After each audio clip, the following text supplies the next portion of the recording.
All right, good morning. How we doing today, Cameron? Man, I'm fantastic. I haven't seen Jocko's time yet, but I think 4:17 a.m. is probably good enough to beat it. And well, I'll check Jocko's time. I'll tell you something funny, buddy. Our intro song thing, whatever. I heard it the other day, and it was bizarre. It was for like a protein supplement commercial thing. And the guy was trying to sell his own protein supplement. He was using our theme song as like the background music as he's explaining why his powder that you mix with water or smoothies or whatever is better than everybody else's. Look. There's a guy.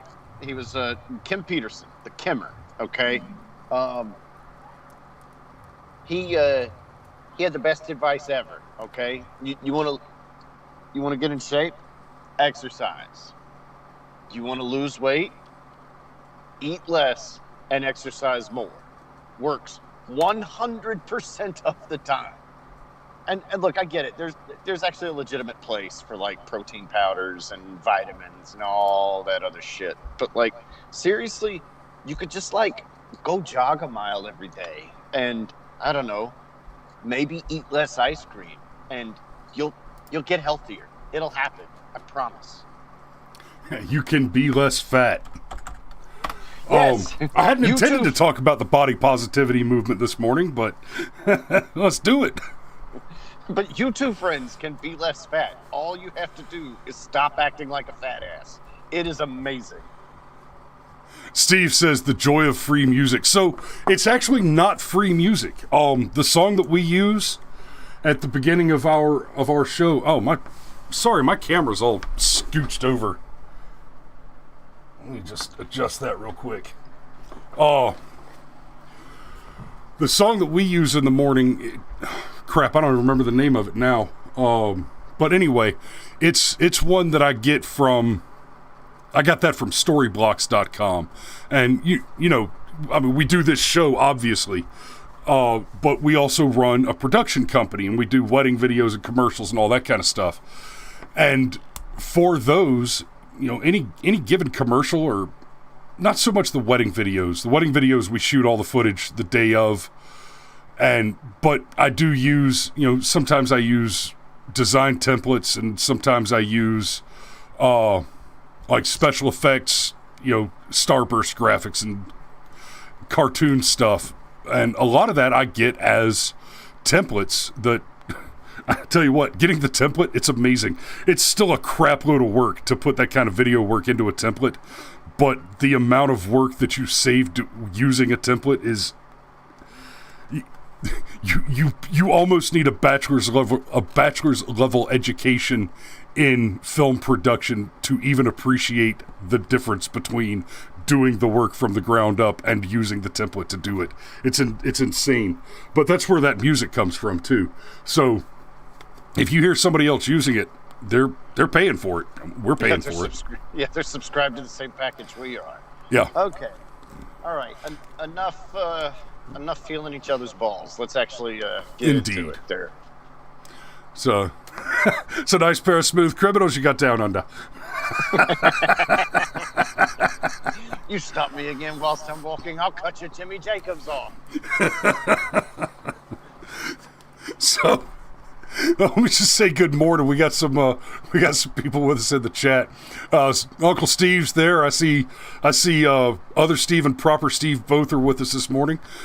Dave's joined us. Krista, good morning. And Trisha and Jamie, and last but not least, Ma and Your Majesty. So good morning, everybody. Good morning. Thanks for tuning in. Here's what we're going to do this morning. It's CCPNN this morning.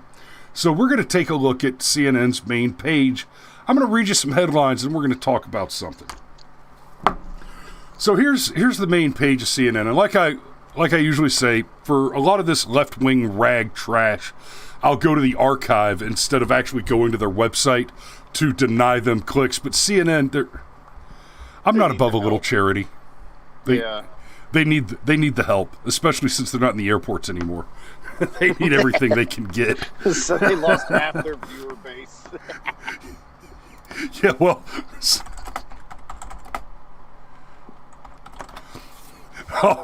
yeah, CNN's ratings tank without President Trump.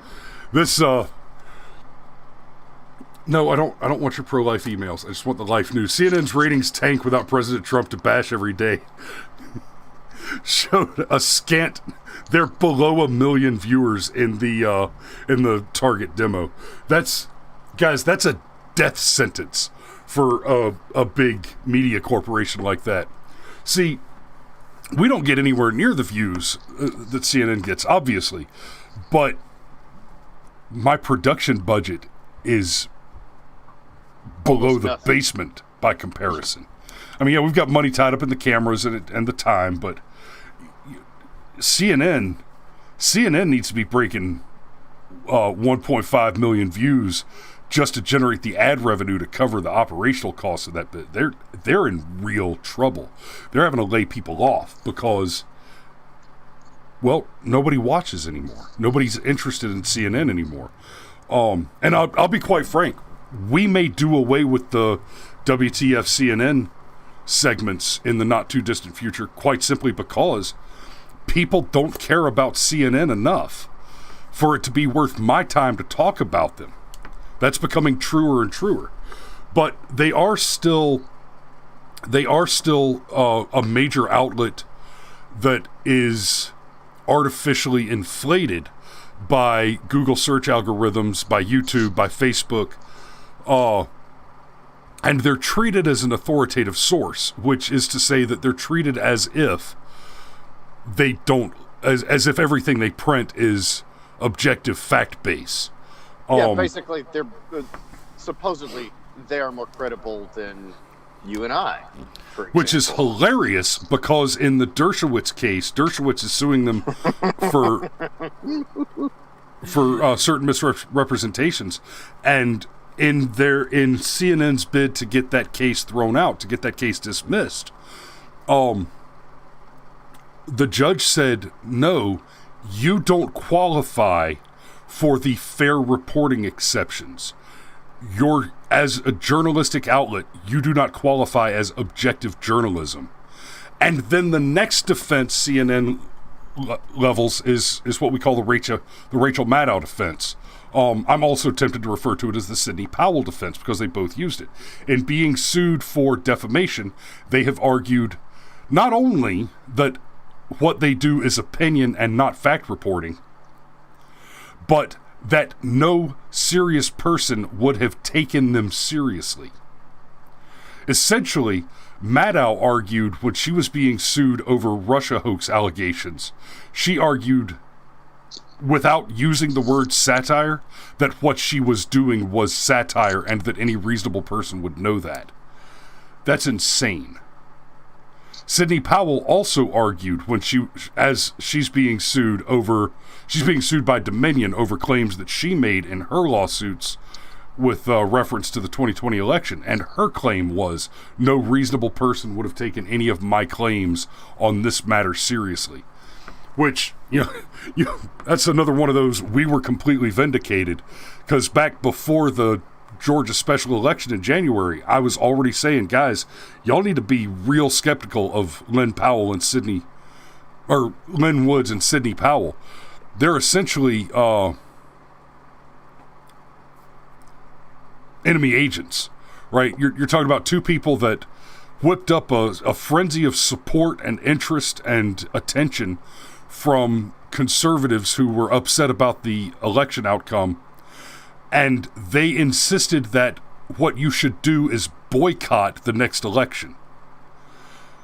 If anybody ever tells you that the thing that you should do in your own interest is to refuse to take a positive action in your own interest, they are not your friend. Yeah, and how well did that boycott work out? Oh, that's right. We've got the cheap Chinese suit and the openly black racist as senators from Georgia now. That was a good plan. It was a good plan. Okay, so what's on CNN's front page there, buddy? How good are they? How good are they doing with their authoritativeness? So they're authoritating. Let's see. Well, start the day here. Biden begins first foreign trip as president. Next flu season could be a doozy. A $20 coin sells for much, much more. Wow, that's all really interesting, huh? Hey, is there anything on there about all the "fuck you" Kamala signs that showed up when she went to Guatemala?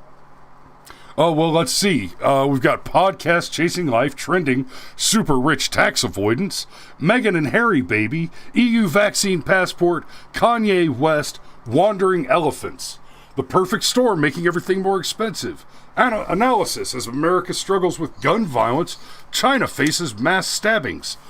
It's almost like gun control doesn't save any lives because people are going to do what people are going to do. Dude. GOP governors of Florida and Texas battle with cruise lines over vaccines. Biden heads overseas as prospects darken at home. That might be worth taking a look at. That sounds amusing. Donald Trump for Speaker of the House? What? I mean, wait. Let me just ask you some rhetorical questions. Did you say any stories about Fauci's emails? Nope. Did you say any stories about how the virus, it's no longer conjecture, it came from China, and it appears to have had gain of function done to it? Nope. Anything about Hunter's text messages? Nope. Boy, that's weird. It's almost like they have an agenda and just don't care about doing the right thing. And by the way, let me just say about Hunter's text messages, I haven't even dug into those. I don't need to. I already know the guy is a piece of shit. I don't need more confirmation that he's a piece of shit. Like, as soon as you're getting foot jobs from your cousin, yeah, I'm done. I don't need any more evidence. I just don't. Now, to be clear, when Cameron says that statement is not reliant on conjecture. He had videos of that activity on the laptop. We've seen those videos. In fact, we didn't exactly share the video itself, but we did an episode about the right. We did an episode about the video when the news first broke that had happened, and that's actually one of our most viewed videos ever. Krista says I thought it was his niece. Okay, look, guys, it's like this. Somewhere out there's a little girl. Her mother is a stripper. Her father is a crackhead. And her grandfather is the President of the United States of America. Fact check me. And no, that's not an original joke. It's a meme that but oh my God, that's what's happening in America right now. So, you know what? I'm going to twist this a little bit. I think we've made the point that CNN is just kind of hiding the facts. Let's talk about this. This is related to a conversation my father and I had at dinner last night. Mom and Dad are getting new countertops put in the house this week, so their kitchen's in a little bit of disarray, and the dining room table is covered with stuff from the kitchen. So they just came over for dinner last night. We had Taco Tuesday. Because it was immigration conversation day. Anyway, so Dad and I were talking about it, and I said, I can think of one truly positive thing that is coming out of a Biden administration, and it's this. For the rest of time, I do not have to pretend like Democrats should be treated with any respect whatsoever. From here on out, at least for the rest of my life, it is not reasonable to treat a person who votes Democrat as if they are a rational or good faith actor. It has been made very, very clear that we've talked in the past about how the Democrats target the low information voter, right? They target the least qualified, least intelligent voter to shore up the majority of their voting base. That's why they seek to do things like get illegal aliens voting, people who are probably least informed on the actual national policy stage. They don't want you to vote on policy. They don't talk about policy.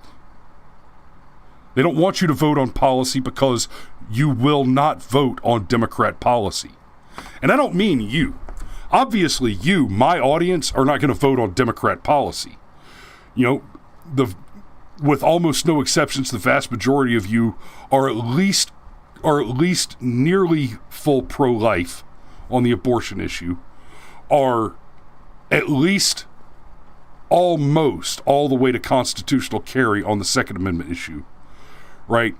You guys think correctly about the issues. And when I say think correctly, what I mean, I don't mean that you think the way I think, right? It's the difference between I will tell you the truth about what I think versus telling you what I think is the truth, right? I will tell you truly and honestly what I think about a thing. That doesn't mean that what I'm saying is necessarily the truth, but to the greatest extent possible, I will examine the evidence, I will examine the objective reality and the facts, and I will make an analytic determination on a reasonable position to take from policy perspective, given the risk-reward matrix as it can be applied to each individual policy decision. And then I will tell you the truth about what I think and how I came to that conclusion. Well, that's what the late, great Rush Limbaugh taught us, that, be forthright with your bias. Tell people that you start from a philosophical position. This is the lens that you analyze the world through. And when you do that, that's when your credibility shoots through the roof. The whole thing about unbiased reporting has been a lie from, honestly, the beginning, because even if you had some truly centrist, fact-based only reporting, there's bias in so much as which stories get covered and which stories do not. Somebody decides what makes it to air, what makes it to print, and what does not make it to air, and what does not make it to print. You could just as easily manipulate people. In fact, in some cases, it's even more effective to simply omit certain things from the narrative than to lie about the narrative surrounding those things, a la CNN not even bothering to report on the Hunter Biden laptop. And frankly, the Hunter Biden laptop is probably the single biggest factor that backs that up. Because remember, you couldn't tweet about it. You couldn't nothing about the Hunter Biden laptop. You'd get yeeted off social media. And how many people have said if they'd known about the laptop, they never would have voted for Joe Biden? Nearly 40% of all Democrat voters said that. Gee, that's you think that's enough to change the outcome of an election? The most safe and secure and free and fair and awesomest sprinkles on top election ever. Let's back off of that line of conversation a little bit before we get yeeted again. And let's get back to the positive outcome from Biden. This means that from here on forward, as soon as you hear somebody talk about critical race theory in a positive light, you can call them a racist and a liar and feel perfectly justified in doing so.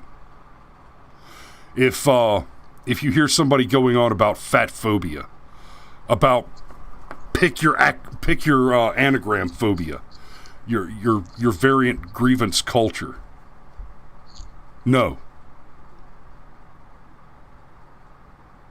You're just a mooch. You're a pity pot of victimhood, begging.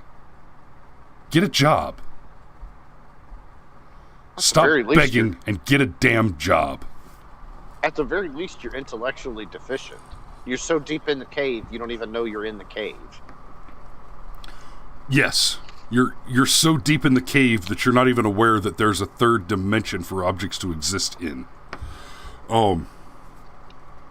That is not quite the direction I expected the show to go this morning. So, well, I already do that though. Like as soon as at this point now, it's become almost a reflex. Just like over time, I learned every time you hear Dindu, well, the one thing that definitely happened is the Dindu did something. Even if, like we were talking about in our show prep, even that one South Carolina cop that shot the guy in the back and went to jail for murder, and rightfully so, he shot the guy in the back. But the Dindu fought the cop before the cop shot him in the back. No, you mean Jacob Blake? I don't know, man. They all you do. Well played. No, I don't mean Jacob Blake, but that's nice reference. Well played, sir. Anyhow, but a lot of this other stuff, like as soon as I hear critical race theory or whatever, like my reflex now is, oh, so you're a racist. As soon as I hear white patriarchy, my reflex now is, oh, okay, so you're actually the misogynist or the misandrist or whatever.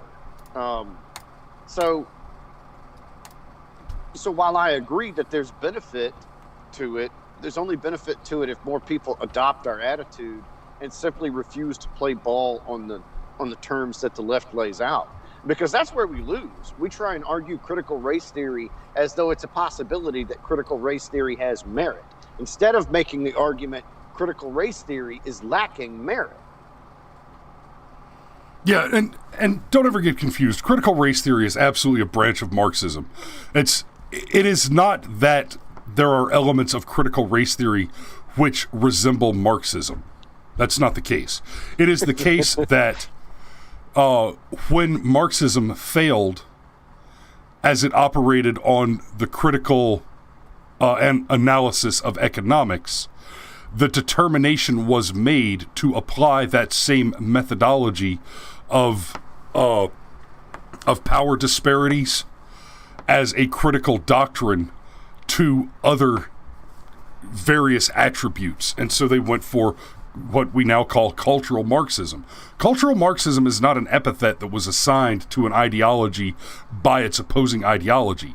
It is the name of the ideology that was given to the ideology by its adherents and proponents.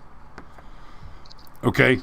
And I apologize. I can't remember the name of the handful of professors, but it actually began with the Frankfurt School. It's the whole critical race theory and social Marxism is, I mean, it dates back to the 20s,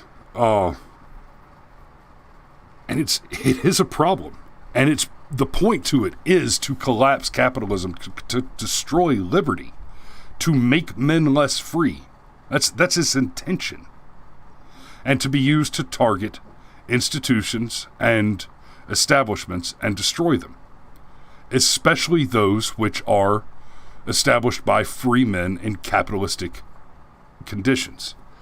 So, to be critical of critical race theory is not only a good practice, it is a necessary one, because these people are your enemy. They're not just the enemy of the United States, right? We go back to the thing that I keep saying. This is not the last place on earth where men are free. It's the first place on earth that they ever were. And that liberty has not expanded far enough. It has not taken over the globe in the way that it should, in the way that I would like to see it. We have made our foothold here in the United States with liberty. And we've allowed that foothold to deteriorate over time. We need to shore it up, reinvigorate our dedication to the Constitution and to the absolute least governance possible, and expand that ideology across the globe. Because only where a government enforces it may a monopoly exist.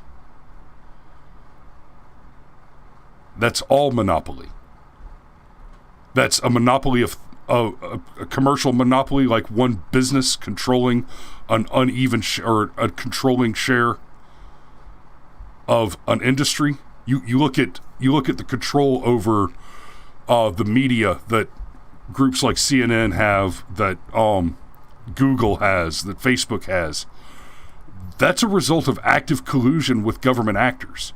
One of the things that is about to become very much a conversation in controversy in the House and the Senate, and probably before the Supreme Court before the end of this year, is the question of whether or not the intermarriage between entities like Amazon, Facebook, YouTube, etc., with the government, because of the amount of government funding that they've had and the amount of government interference that they've had on their behalfs, and the amount of interference that they've had on behalf of strictly partisan entities within the government, it's going to become a major question of controversy as to whether or not they continue to enjoy Section 230 protections, since they're no longer functionally private entities. If it's determined that the amount of investment the government has put into Google makes Google a not semi-government, quasi-governmental entity or quasi-governmental contract association, then it will be the case that anytime YouTube yeets us off the channel for speech of any sort, short of actually calling for acts of physical violence, then that will be the same as a violation of it's Section 243 of Title 18 USC, which is violating civil liberties under the color of law, regulation, or policy. Yeah. I'm suddenly thinking about Twitter saying that access to their platform is a basic human right. Yeah, let's talk to President Donald Trump about that. Man, just to end things on kind of a lighter note, have you seen when Vernon Jones went on Mark Lamont Hill's show and Mark Lamont Hill tried to school him about critical race theory? No. And Vernon Jones straight up just starts interrupting him and insulting him and calling him names. Like it turns into such a train wreck. It is. And Mark Lamont Hill is one of the most arrogant pieces of shit to ever walk the planet. And it was just so fun to watch. Because, y'all should go check that out. It's why Vernon might be governor of Georgia, which is still, oh my God, 2021 is bizarre. I'm thinking about voting for Vernon Jones for governor. And if you haven't lived in Georgia your whole life, you don't understand how fucking weird that is. Yeah. Yeah, and here, we're going to talk about Vernon quite a bit tomorrow. Cameron can't do the show tomorrow. Dan's going to join me. Try. And okay, Cameron's going to try, but Dan Burks is going to join me tomorrow, and we're going to talk about what he saw at the Georgia GOP convention at Jekyll Island this past weekend. But Cameron mentions Vernon, and yeah, I ain't gonna lie, I like Vernon. Vernon's a good guy, and there's a lot to talk about there. But guys, he tweeted this morning, or yesterday morning. It says, "When I'm governor, I'll secure Georgia elections and dare Stacey Abrams to look me in the face and call me a racist." I know. When I'm governor, Georgia will be a sanctuary state. I mean, good grief. He's definitely bringing the heat. That's for sure. His Twitter feed has been fun to follow recently. Yes, it has. He's been getting aggressive on the Twitter. I hate to say it, but he reminds me of the Donald a little bit. The man has got charisma, personality. He can work a crowd. When I went and covered his press conference a couple of weeks ago, calling for a forensic audit, I showed up, and it was a trip. I showed up. The whole, the press gaggle's out there, and I showed up with my camera. Of course, I'm a foot taller than everybody else in the press group, right? And then I walk up and they're all pushing and fighting and arguing with each other. Oh, no, I'm going to be right here. No, this is my spot. No, this is my spot. And I walk up with my nice pro camera, and I've got it on a tripod that's 2 feet taller than everybody else's tripod. And I just walked up behind all of them and stuck it up. And now that video on Rumble has more views than all of their videos of the same event. And unlike the rest of the press corps, they set up their cameras and, they stood there with their cameras and did their thing. I set my camera up right behind them.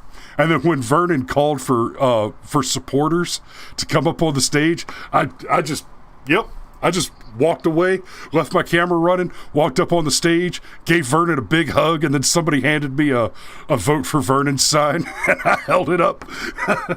And he kept talking. The rest of the reporter group were just, who the hell is this guy? He's that guy. He's that guy. That's right. So, all right. We will see you tomorrow. Like I said, Dan's going to join us, same time, 07:30, and we'll be talking about the convention and how amusing it is that basically Kemp had to cut his speech short because he got booed off the stage, and Vernon just kept talking and went over his time because, well, he's another Trump-type personality that anything else you could say about him, the man knows how to work a crowd for sure. So we will see you tomorrow. Be safe out there.